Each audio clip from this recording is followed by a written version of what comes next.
নমস্কার, লাইফ শক্তি চ্যানেলে আপনাদের সবাইকে স্বাগত।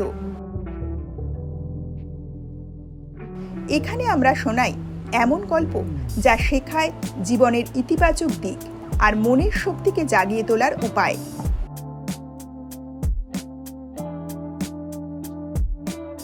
আজকের গল্পে রয়েছে এক অনুপ্রেরণার বার্তা। আজকের গল্প অদৃশ্য জয়।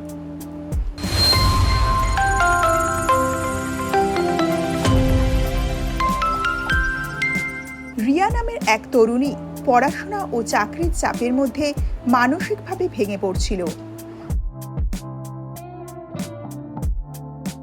রাতে ঘুম হতো না, সারাদিন অস্থির লাগতো, মনে হতো আমি পারবো না।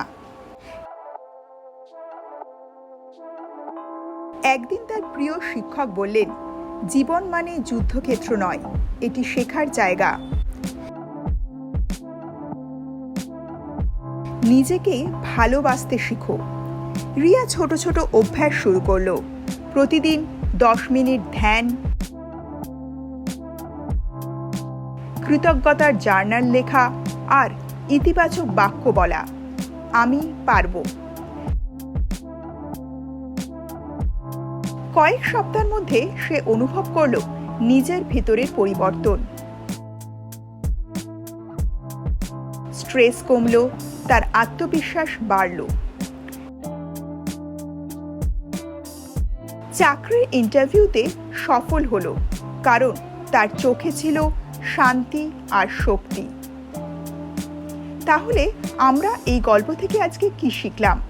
এই গল্প আমাদের শেখালো মানসিক শক্তি তৈরি হয় নিজেকে সময় দেওয়া আর ইতিবাচক ভাবনায়। বন্ধুরা, আজকের গল্পটি তোমাদের কেমন লাগলো? মনের শক্তি জীবনের আসল শক্তি।